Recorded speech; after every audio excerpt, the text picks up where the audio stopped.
Bonjour mesdames et messieurs et bon ramadan à toutes et à tous. Demain bien sûr, le jeudi, ça sera le premier jour de ce mois béni de ramadan, le mois de jeûne que tout le monde, et notamment le monde musulman, attend. Aujourd'hui, dans cette nouvelle édition de Tour du Monde édition Afrique, on va bien sûr essayer de vous présenter presque les grands efforts qui sont déployés par l'Égypte sur la scène égyptienne. Mais justement, dans le segment des analyses, nous allons jeter plus de lumière sur l'Égypte qui a réalisé de grands accomplissements sur le terrain, notamment dans le monde de l'énergie, avec plus de précision dans le monde de l'électricité. Donc pour commencer tout de suite, nous devons justement jeter la lumière sur le président égyptien Abdel Fattah al-Sisi qui a souligné l'importance du rôle de la femme égyptienne dans la protection de la société et de l'État.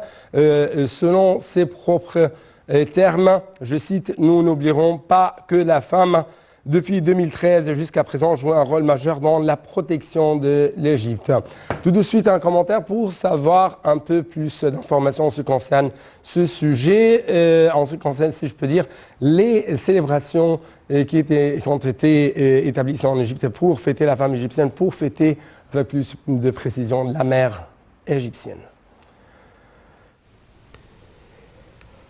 Le président Abdel Fattah al-Sisi a souligné l'importance du rôle de la femme égyptienne dans la protection de la société et de l'État. Nous n'oublierons pas que la femme depuis 2013 jusqu'à présent a joué un rôle majeur dans la protection de l'Égypte. Le 30 juin, elle avait pris le devant et quand j'ai exigé que les citoyens descendent le 26 juin pendant le mois de Ramadan de la même année pour me donner un mandat, la femme a été au centre du mouvement et le motif derrière la descente de toute la famille. C'est ce qu'a déclaré le président al-Sisi dans son discours lundi lors de la célébration de la journée de la femme égyptienne et de la mère idéale pour l'année 2023 au palais des Congrès Al-Manara au Nouveau-Caire. Il a indiqué que c'est la femme qui a sacrifié ses fils qui sont tombés en martyrs pour défendre la patrie et c'est la situation la plus difficile à laquelle elle est confrontée. La femme, a-t-il ajouté, a supporté également les circonstances difficiles que traverse le pays, expliquant que ce sont les femmes qui portent le fardeau d'élever les enfants et elles représentent le pilier de la maison.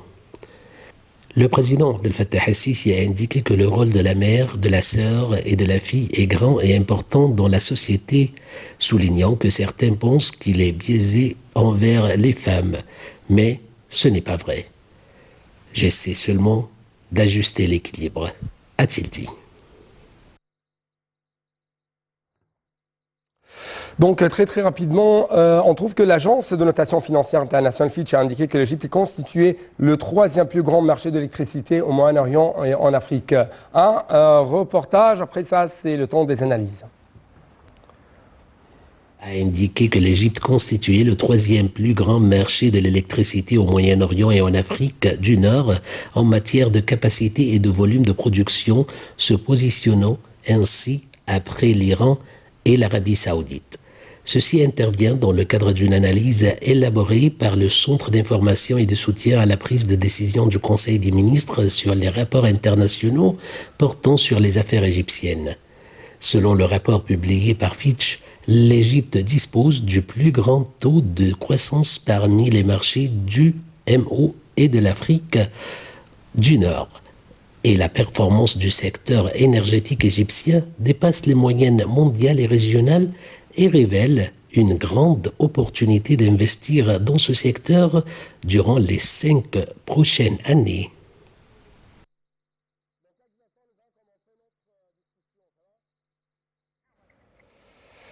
Donc, pour avoir des analyses, des commentaires, nous avons actuellement en ligne de la TV internationale Dr Nisrine Chokri, notre grande journaliste égyptienne. Madame Nisrine Chokri, vous êtes toujours la bienvenue sur la TV internationale et bonjour. Bonjour. Quand même, bon Ramadan à vous. Et justement, si je peux dire, l'Égypte a pu franchir une étape tout à fait importante. Il y a presque 10 ans, nous souffrons énormément d'une pénurie, d'un manque, d'une lacune dans le domaine de l'énergie en général, notamment dans le domaine de l'électricité. Aujourd'hui, on trouve que l'Agence de notation financière internationale indiquait que l'Égypte constituait le 3e plus grand marché d'électricité au Moyen-Orient et en Afrique du Nord en matière de capacité et de volume de production. Donc, justement, ça, bien sûr, vous donne plusieurs remarques, plusieurs commentaires à faire. Je dois vous écouter.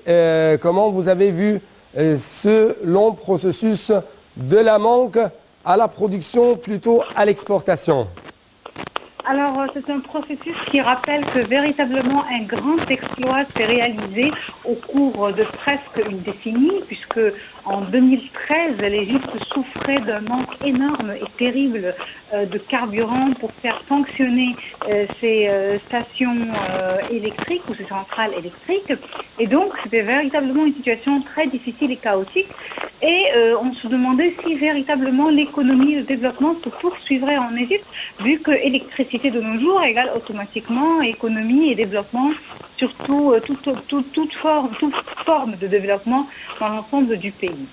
Et puis, le président Abdel Fattah el-Sisi a décidé de mettre un plan qui paraissait à l'époque très très ambitieux pour véritablement remédier à cette situation qui était très difficile. Et dans son plan, le chef de l'État, à l'époque, avait déjà annoncé que l'objectif n'est pas seulement de remédier au problème du manque, c'est-à-dire le manque d'électricité, mais qu'il avait un objectif qui allait encore plus loin vers la production et l'exportation de l'électricité, de sorte à faire de l'Égypte, dans cette région, vous savez que la position géopolitique de l'Égypte est très importante, dans cette région du monde, au Moyen-Orient, portail de l'Afrique, un pilier important du monde arabe. Donc, il avait l'objectif d'en faire véritablement une carte incontournable du marché de l'électricité mondiale. Et aujourd'hui, le rêve s'est réalisé, puisque aujourd'hui, l'Égypte est un des producteurs d'abord du gaz naturel et que véritablement elle a poursuit cette production et exportation de gaz naturel par la mise en place de projets électriques, comme par exemple le réseau de connexion avec les pays du Golfe. Donc véritablement, aujourd'hui, l'Égypte est un cap incontournable sur la carte de l'exportation. Donc d'après vous, l'Égypte est devenue un hub énergétique notamment dans la production d'électricité. Oui, et véritablement, à une époque encore, parce qu'il faut quand même remettre tout dans, remettre tout dans la situation actuelle. Hein. Si on analyse bien la situation actuelle, c'est que dans le monde entier, avec la guerre russo-ukrainienne, on voit une crise d'énergie et d'électricité. Et cet hiver, l'Europe a vécu, même avant l'hiver, une période de peur, de crainte, de menace de l'insuffisance de l'électricité, alors que nous, ici en Égypte, on n'avait pas cette situation-là et que d'ailleurs l'Égypte était parmi les pays qui exportaient. Donc à la lumière de ce que vous venez de nous dire, si je peux dire,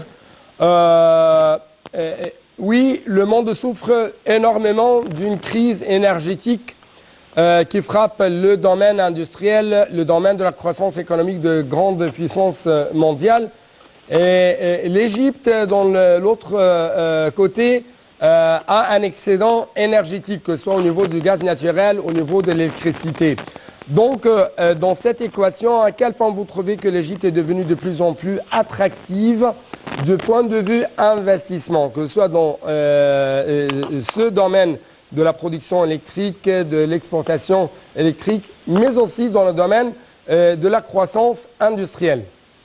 Alors en fait, oui, puisque d'ailleurs exporter l'électricité c'est important, c'est intéressant, ça montre que l'Égypte crée une sorte de partenariat et d'alliance avec d'autres pays, mais aussi le fait que l'électricité soit disponible sur le terrain égyptien à des prix abordables et qu'il n'y a pas de crise ou de menace liée au dossier énergétique, cela certainement devrait garantir aux investisseurs qui souhaitent mettre en place des industries, des usines, des projets industriels et des méga-projets même industriels de venir localiser leurs projets en Égypte puisque l'Égypte offre l'électricité constamment et à des prix abordables. Rappelons-nous aussi qu'en plus de ce point-là très fort, parce que l'Égypte, comme on vient de le dire, est aujourd'hui un hub énergétique, en plus de cela, il y a un autre point fort, c'est que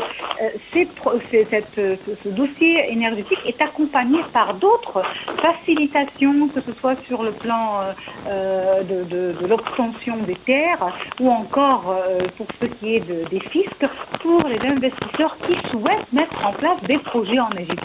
Et donc, par conséquent, je vois que ça, le dossier énergétique, il vient compléter d'autres dossiers qui sont là tous pour encourager les investisseurs à s'installer sur le territoire égyptien et à profiter des conditions importantes. N'oublions pas aussi une main-d'œuvre qui est formée constamment et qui est parmi les moins chères. Oui. En fait, j'ai entendu parler d'un rapport, ou plutôt des réactions de la part des grands hommes d'affaires, notamment égyptiens, qui ont dit que le coût de l'établissement des industries ici en Égypte est tout à fait moins cher par rapport à d'autres pays, par rapport à d'autres marchés mondiaux. Donc, encore une fois, à quel point vous trouvez que l'Égypte, qui possède actuellement un excédent énergétique, va, si je peux dire, accélérer un peu plus le taux de l'industrialisation ici sur la terre égyptienne et par conséquent les exportations de produits égyptiens ou les produits qui vont être établis ici en Égypte et après ça exportés dans les deux autres pays, notamment africains, et ça en comparaison avec les grandes puissances mondiales. Alors en fait, si on relie un petit peu l'histoire très proche, très moderne de l'Égypte, je parle de la dernière décennie, quand on a mis en place ce projet de moderniser notre réseau énergétique et d'électricité pour en arriver là, à l'époque, les gens pensaient que c'était un rêve qui est loin d'être réalisé. Et aujourd'hui aussi, il y a une orientation de la part de l'État, du gouvernement et du président de la République, c'est que l'Égypte deviendra une grande zone industrielle qui reçoit des investisseurs de par le monde. Cela se voit d'abord par les déclarations du président de la République qui a insisté constamment au cours de la dernière période à ce que les produits locaux doivent être fabriqués en Égypte de sorte à ne pas importer des produits de l'étranger et de pouvoir vraiment mettre en place une industrie purement égyptienne. Ouais, d'après votre remarque, docteur Nissine Chokri, en tant qu'une observatrice du marché des économies africaines, à quel point vous trouvez que l'Égypte, avec son expérience pionnière dans le domaine de l'énergie, notamment la production de l'hydrogène vert, de l'électricité, du gaz naturel, représente actuellement un exemple à suivre de la part des autres pays africains? Alors, n'oubliez pas que l'Égypte et l'Afrique, d'abord, ont de très bonnes relations, que l'Égypte, en ce qui concerne le dossier de l'hydrogène vert, a un plan très ambitieux qui devrait être mis très prochainement en place complètement, et que durant la COP 27, qui était tenue à Sharm el-Sheikh, l'Égypte s'est véritablement engagée à faire des efforts en matière d'énergie et de développement durable, et donc d'énergie propre et d'énergie renouvelable, et elle avait même accepté de porter en quelque sorte le casque de l'Afrique entière, c'est-à-dire d'être là en tant qu'intermédiaire pour aider l'Afrique à avancer dans ce domaine. Et dernièrement, durant événements et des conférences africaines, l'Égypte a renouvelé cette approche de aider l'Afrique à mettre en place des énergies renouvelables et nouvelles qui puissent véritablement, en quelque sorte, aider l'Afrique à régénérer de l'électricité et en même temps à réaliser son développement tout en respectant l'environnement. Et d'ailleurs, je donnerai un des exemples, c'est pas le seul, mais c'est un des exemples. L'Égypte a aidé la Tanzanie à mettre en place son barrage qui va régénérer de l'électricité. Donc véritablement, l'Égypte est présente et fort présente en Afrique. N'oubliez pas que l'Égypte dispose d'une histoire très positive avec l'Afrique. Ce n'est pas une histoire entachée par un passé colonial. Et c'est ce qui fait que c'est certainement un partenariat qui réalisera les intérêts des deux côtés. Ouais. Docteur Nessine Chokri, merci beaucoup pour de tels éclaircissements de votre part. Merci vraiment infiniment pour de telles analyses. Et bon Ramadan à vous. Donc, avec ça, chers téléspectateurs, nous devons ainsi arriver à la dernière étape ou au dernier reportage qu'on a aujourd'hui. Il s'agit de l'Azhar et l'Église, qui sont deux institutions patriotiques dont les efforts peuvent être exploités pour renforcer le soft power, la force douce de l'Égypte sur le continent africain, selon les déclarations faites récemment par la ministre d'État chargée de l'immigration et des Égyptiens de l'étranger, Soha Guindi. Donc, un reportage, et je dois vous dire merci beaucoup pour votre attention. Al-Azhar et l'Église sont deux institutions patriotiques dont les efforts peuvent être exploités pour renforcer le soft power de l'Égypte sur le continent africain. C'est ce qu'a déclaré la ministre d'État chargée de l'immigration et des Égyptiennes de l'étranger, Soha Guindi. Madame Guindi s'exprimait lors de sa rencontre avec l'évêque général de l'Église copte orthodoxe en Afrique, le père Joseph, pour discuter des moyens de renforcer la coopération sur le dossier des communautés égyptiennes du continent africain. La ministre a souligné l'importance de la coopération avec l'Église égyptienne en Afrique qui joue un rôle clé pour surmonter tout obstacle auquel peut être confrontée la communauté égyptienne, notant que les plus hautes autorités tiennent à renforcer les relations avec les pays africains et à tirer profit du soft power dans ces pays. La rencontre a porté sur la promotion du tourisme et du trafic aérien avec les pays africains, le renforcement des échanges commerciaux et des investissements, l'augmentation des importations et exportations, en particulier les médicaments, les denrées alimentaires et les meubles.